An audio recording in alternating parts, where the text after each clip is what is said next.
Welcome to Wednesdays with Wayne. It's the first part of March. It is time to get going in the garden and get things cleaned up. So today I'm working and doing a lot of big stuff. I'm not going to do my detail things like take the leaves away from perennials until I'm sure that the cold is pretty much gone. So I'm going to wait till about the end of March to do that final detail, and that'll prepare my beds then for putting pre-emergent and mulch down. So as for today, I'm going through, if there are some weeds that are in the beds, great time of the year to get them out. Look how soft the ground is here. So really good time to pull out some of these obnoxious weeds, and they will not be a problem then later on.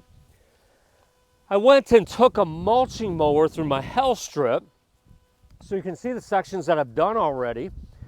I put my mulch mower with a bag at the highest setting, so that it's actually, you can see that the grasses are being cut at just a couple inches above the surface of the soil.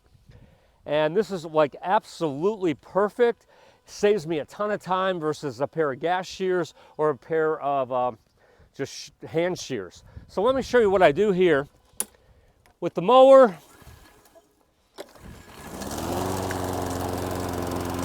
we'll just kind of cut through even some of the taller grasses very slowly.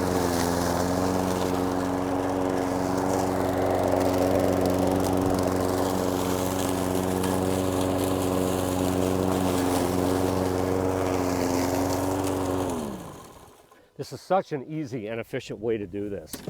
And then I'm taking my debris that I have collected and I'm putting it in the wheelbarrows, and we're actually using it as a mulch material instead of bark mulch in some areas that are less profile areas in my yard. So we'll actually use this as a little bit of weed control, and it's very environmentally friendly. I'll take you over here.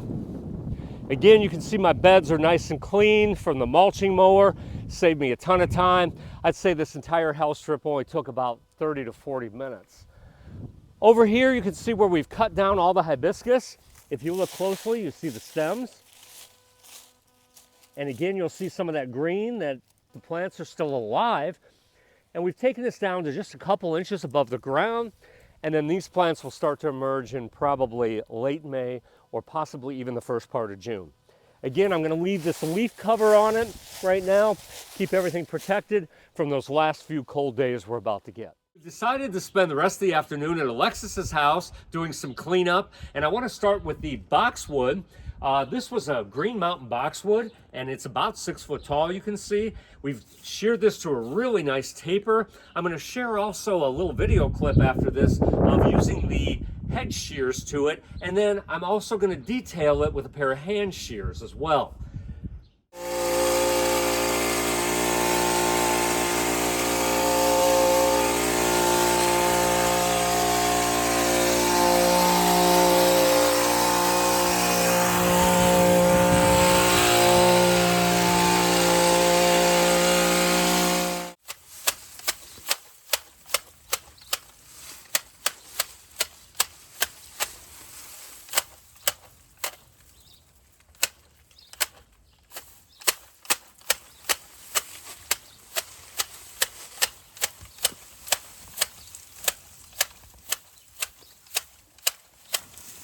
You can see we finished up here on the purple beautyberry, and this is a cutback shrub. So we've taken this way down like 3 feet, sheared them off. The new growth will be coming up then, and this will form a nice shrub to it.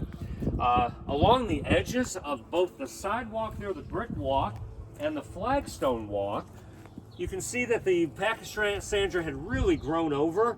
This is an extreme case to actually take the head shears to it, but pachysandra is super hardy and super tough, so it will grow back and it'll soften this edge back up, but not be so much on top of the walk.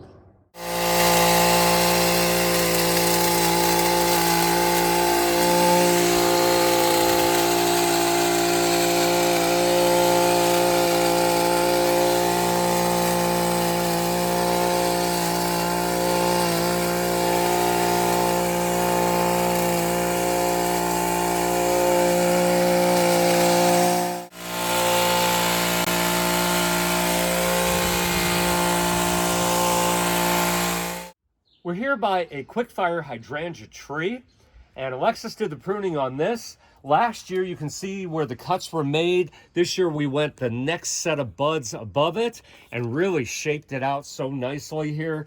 And this is going to flush, produce new flowers, and be a very tidy looking plant.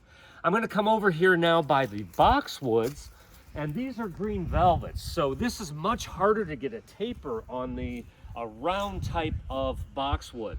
So what we do here is I cut the top of it first, and then I angled my shears in order to get a little bit of a taper. The ideal thing with any type of evergreen shrub, especially boxwood, is to be narrower at the top and wider at the bottom so we get this taper. The reason for that is that the foliage stays then all the way to just above the ground.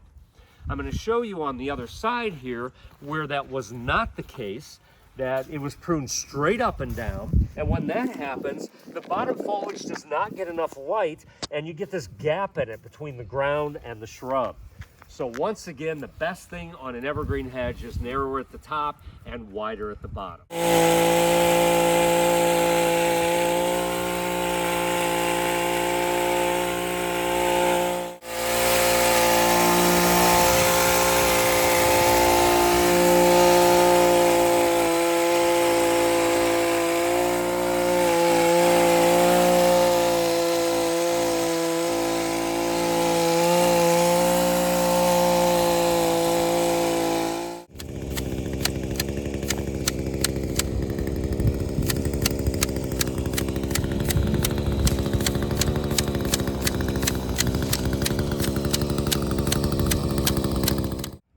Thank you for joining Wednesdays with Wayne, sponsored by Niemeyer's Landscape Supply. And remember, beautiful landscapes start here.